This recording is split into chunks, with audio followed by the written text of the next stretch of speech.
Hello and welcome to the Power of Integrity podcast. I'm Ralph Adamo, your host, and today I am delighted to have Amy Cosper, health coach, a philanthropic development officer over the years in her past history. Amy is a wonderful delight in full transparency. Amy and her husband, Scott, are clients of our firm. Amy's on our Women's Council and has been a real proponent of authoring the future of integrity and what we do relevant to women and the objectives of the women relationships with our firm. Well, Amy, welcome aboard and thank you for coming on our show today. You're so welcome. It's an honor to be here. Appreciate it. What? Wonderful, wonderful. One of the things that I always like to start off with is to ask our guests to kind of give a little bit of a professional and personal journey that led up to today. So anywhere you want to start in that continuum, in your profession, your career, and just kind of give us a narrative and take a few minutes to do that. Absolutely. So as I thought about this topic, it's interesting, integrity. I just felt like, of course, you have to have that. Of course, everyone has that. And then as I dug a little deeper, I thought, that's not always the situation. It could be case by case. It could be personal. So as I thought back to my life and my career, a couple things stood out. One being the mentors that I've had. So three women really, really stick out to me. One is my grandmother, one is my mom, and then the other is a consultant in nonprofits who kind of scooped me up under her wing over 30 years ago. And that was really my launch into nonprofit fundraising.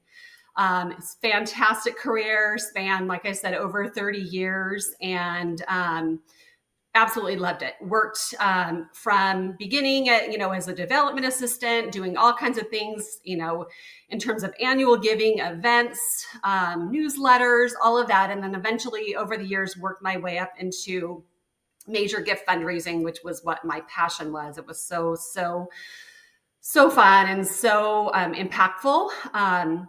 4.5 years ago, I made a shift because of a few circumstances. It was also COVID time. And I know a lot of people were kind of shifting in their thoughts as to what the future looked like for them. And I decided to follow a passion of mine that I had for many years, but never really pursued. And that is health and wellness. So I started my own health and wellness practice 4.5 years ago and am loving it. I'm coaching clients across the country, mainly through Zoom and phone, some in person if they're local, of course, but it's just been so much fun. So Wonderful, wonderful. So too close to home, grandmom and mom. Can you maybe share a few stories or insights on how they imparted that wisdom, whether it was about integrity or other life lessons? Yeah, so we'll start with my grandmother. She was just so dear to me. She's a mom of 3 boys. I also have 3 boys, so just lots of men in our lives. And she would always instill in me just being that strong woman in the family, that I would probably be the one down the road to keep us together, as she passed away and my grandfather passed away, just to really hold strong to our family values. And that has absolutely been true to this day. She was a very faith-filled woman, always, shared that with us. It's been a big part of my life. And just always there. I mean, I have memories during college, in the craziness of finals week, and I lived in a sorority house at the time. I was up at UCLA and it's just crazy. Everyone's just nuts trying to study and staying up all night. And I've never been one to do that. So I shifted and I called my grandmother, who lived about 40 minutes away. And I would always go and spend time at her home. She made it so comfortable. I got my studying done. It was just that super close relationship with her. She was always right there by my side. So then moving on to my mom, she also, definitely just a strong pillar, absolutely strong woman, such a lover of people and life, and just lit up the room when she was in the midst of people, always entertaining, very philanthropic in terms of her volunteerism and financial support. She passed 20 years ago, sadly, but just a huge part of my life and really my upbringing to be the person that I am today.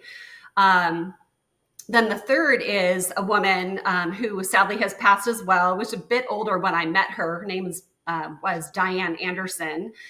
She was the head of philanthropic giving for Rockwell International at the time, and kind of did a little offshoot consulting business with two other partners. And so I was, I believe, their first development associate that they hired for their first client, which was a nonprofit day school for learning disabled, dyslexic children. And that was my very first launch into nonprofit. So she was always there, literally working with me in the office for probably the first 6 months, day in and day out. So I learned from one of the best. And that really launched my career from there. So that's a bit about my mentors. Wonderful. Thank you for sharing that.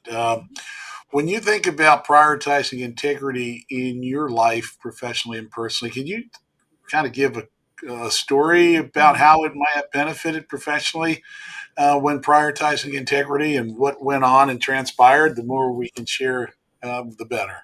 Yeah, absolutely.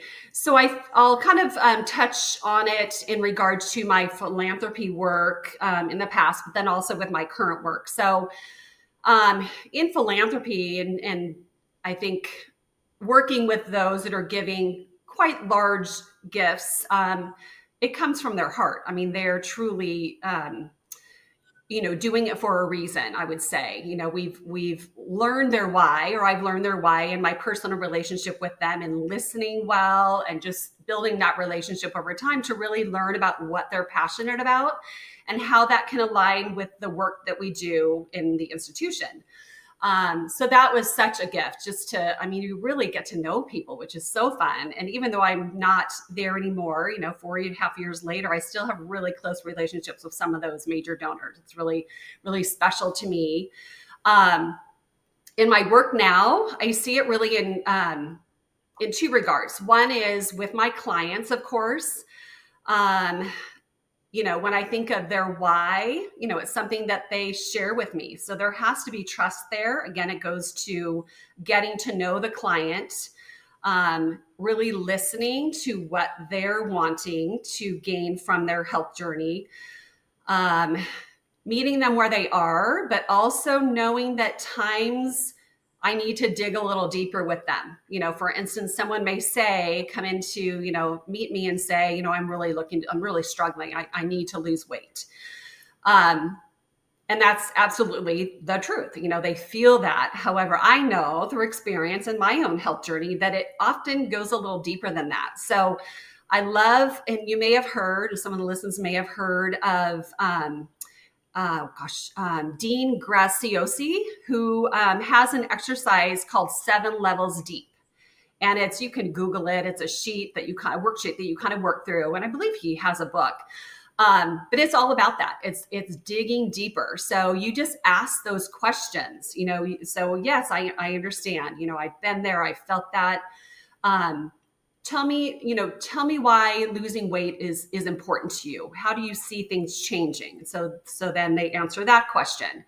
And then you just keep digging deeper and deeper to where often it gets pretty emotional for some people. I mean, it can be emotional triggers from years and traumas or all kinds of things. So that is so important in the work that I do. And honestly, integrity is a huge part of that. I need to be, taking that very seriously and having empathy and the strength to feel that I can coach them in those situations and really walk alongside them in the work that we do together. So that's a big part. That's very insightful. Those 7 steps, and as you go deeper, I can recall in the training I've had, folks start at chatter, Yeah. then they're into thoughts, and ultimately they get into the feelings and the true emotions that are behind it. And one needs to travel that path with them with a level of integrity if they're going to feel safe revealing themselves at that depth and that level, for sure. Absolutely. Yeah. Yeah. We call it often like walls of resistance, which is very common. I mean, I feel like probably 80% of the people that you engage in conversation with in situations like that, when you're talking about making a change, even though they're seeking out help, they're resistant because it's scary and it's not easy. It takes work, but we can work through that. Yeah, and metamorphosizing ourselves into a different outcome is not all that simple to No, acknowledge. It just got to means get we're started. doing away with something that has been comfortably close Yeah, to us all those years. I understand. absolutely. We talk about that a lot, just the habit formation. And it's really not your fault. It's your habits. And these habits have, in many cases, been instilled over many, many years. So it's not going to be overnight. And that's okay. Let's just take millimeters at a time. We'll do it together. So, There you go. Yes, on the journey together to yeah. shared future, as we say here. Yes. Absolutely.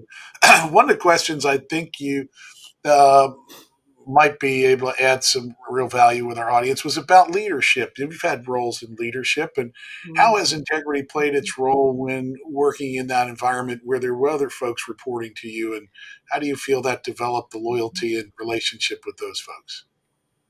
Yeah, it's been a lot of fun. I think about in my earlier career, um, I loved being involved in leadership, and I was on the board of our professional association for many years, and then ended up as president. And we're all in there to serve and to learn in that situation. And not only did I feel that was such an honor to be elected as president, but also that I kind of was held to a higher standard and that I had to be sharing and showing integrity in, modeling what I did in my work and in teaching others. I mentored those that were newer in the career. There's an exam that we all are encouraged to take to become a certified fundraising executive. And I had done that years prior, and then I felt it really like calling on me to be able to help others. So I would do trainings to try and get people ready to take that exam. So that's just one example of where I tried to be, showing integrity and sharing what I had learned and what had really helped me in my career. I think about it now in a bit of a different way. And it's really interesting. I've really had to think about it. So not only do I work with clients in my health coaching practice, but I also work with a couple of coaches on my team. And it's very interesting because they're not employees of mine. They have their own businesses. And sometimes they're not quite working at the level that I do and maybe not wanting to grow as much as I do. And in the beginning, I have to say that was a little bit hard for me. I was like, why aren't they doing what I'm doing? I really try to model and teach. That's kind of our philosophy. I think even modeling more than teaching. The teaching part's easy, but showing them what I'm doing and how my business is growing. But I really had to take a step back and say, you know what? That's okay. They're not my employees. I am here to show them how it can work and how it is so much fun and really just show them the ropes. But I had to really realize, you know, I'm not their boss. They get to go on the journey that they want to go on with their clients. I'm here to assist them in any way. So that's both been fun, but also a little bit challenging for me because it's just different. I want it so badly for people, and especially when they have clients, and in my mind, maybe they aren't serving their clients to the level that I feel like they should be. That I've been learning a lot about that, and that there are situations where I can step in and maybe ask the questions about kind of how are you doing? Where are you? How can I step in and help you? If you don't have the time right now, I just want to make your clients are served. So anyway, that's been interesting for me in leading those coaches along the journey with their clients too. So Yes, yes. And integrity plays generally a role, I find, with client relationships, direct client relationships, in terms of persistency, retention, all the good things and yeah. productivity. What are you finding in that area when you see the world of integrity being applied with your clients and how they come back for more? Yeah, it's a huge part of what I do now. Now is kind of where I was focusing and thinking about this presentation. I feel like my integrity is I don't know, judged necessarily, but it's at the forefront of really every call I feel like with my clients. It's I I need to be authentic with them. I have no problem in sharing my health journey with them. What a blessing that has been, and the fact that I wanted to then pay it forward. Um, I really strive to do the best that I can do in serving them, and then showing them that they can then rise up and assist others in coaching if that's something that they choose to do. So yeah, it's Yeah, a huge part. Also, what a I'll mention, a lot of my clients, thankfully, have been referrals, and that is a big, I believe, testament to them feeling, served and cared for in their health journey, and therefore wanting to recommend others to look into their own health and see if it's a fit. We have lots of different programs. We have programs for teens, for nursing moms, for seniors, the whole gamut. Even those that don't need to lose weight, we have the whole package. So anyway, I feel it's a big honor when I get a referral like that. I also get leads from the company, which is also great. At a certain level within the company, you get company leads, and those are people just going to the website looking for information. And then the way that they can gain any information is going through a coach. So that's where I would come in. So that's a blessing too. So Understood. Yes, you remind us of a solid wisdom of paying things forward, and somehow that always seems to come back, doesn't it? it does, absolutely. Yeah, I'd love to flip it on its head, the topic of integrity, and while sometimes it could be gnarly and a little rough, without mentioning names or breaching any Mhm. confidences, maybe you can share when you were in a situation and the counterparty was lacking sufficient integrity, and what was the Mhm. outcome there, and how did that path turn out? Yes, so there absolutely was a season of change, I would say, in an organization where I was working. The change happened in the leadership of the larger organization, and that change, that new leader coming to us, really had an impact on my boss within our foundation office when I was fundraising. And it was really unsettling. It was a very toxic situation. I'm not sure what was going on between the two of them. Both very strong personalities. Um, but I could see it happening, and I really saw what it did to my boss, who I just adored. Very strong, very smart woman. And it literally was making her sick. I mean, literally making her sick. And so a few of us on the leadership team there at the time were privy to some of that. She would share that with us and how hard that was for her, and the fact that she was looking to leave. She really had wanted to stay a few more years to retire, but it was just not a good situation. So I carried a lot of that with me. And I thought at that time, I don't want to be part of an organization where this is happening. And so I made the choice at that time. My health business was kind of launching, and it's kind of towards the end of COVID, or the big COVID uh, time. And I thought, you know what? I think I'm gonna make an exit here. My boss had left about 4 months prior. I kind of made up my mind over the holidays that that's what I was going to be doing as well, and I did, and I've never looked back. So happy I did. I mean, it's just been such a blessing. Totally in a different realm of work now. It's so nice, having my own business, working from wherever. I wouldn't say whenever, because I definitely have set calls with clients, but so much flexibility. And I'm my own boss, which is really fun. So Yes, the lesson of walking away from a toxic situation can't yeah, be at all overstated for sure. yes. Absolutely. Well, we don't have as many women folks on the show as we do male in the past, and we're looking to change that.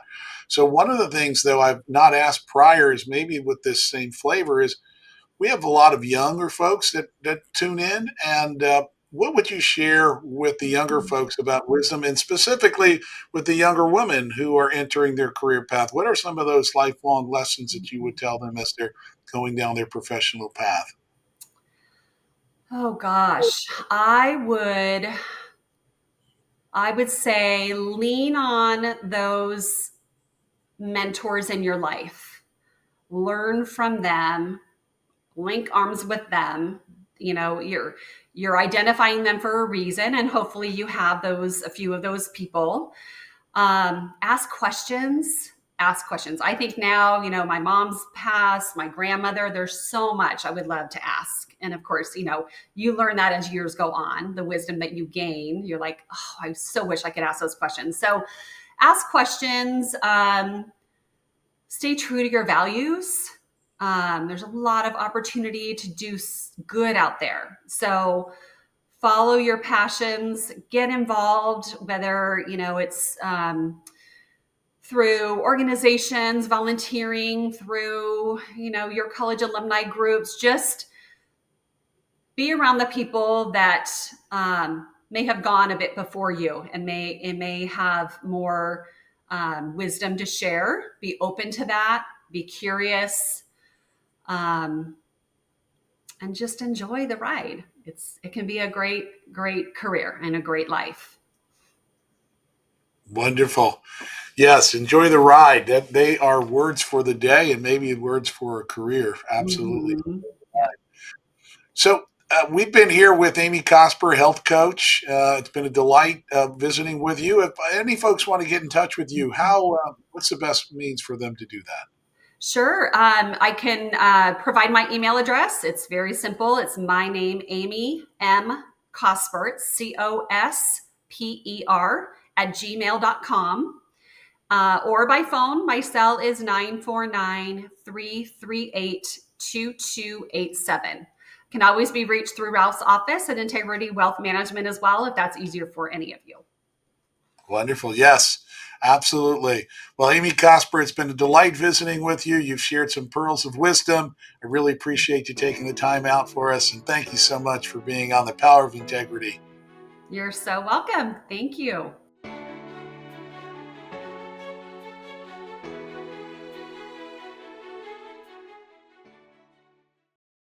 The information presented in this program is provided for informational purposes only. The information is believed to be reliable, but no guarantee of accuracy is made or implied. Expressions of opinions are as of this date and are subject to change without notice. The information in this material is not intended as tax or legal advice. Please consult a legal or tax professional for specific information regarding your individual situation. This information does not constitute a solicitation or an offer to buy or sell any security. Investing involves risks, including possible loss of capital. Ralph Adamo is registered with the securities and are offered through Kovac Securities, Inc., member FINRA, SIPC, 6451 North Federal Highway, Suite 1201, Fort Lauderdale, Florida, 33308. Telephone number 954-782-4771. Investment advisory services are offered through Kovac Advisors, Inc. Integrity Wealth Management is not affiliated with Kovac Securities, Inc. or Kovac Advisors, Inc.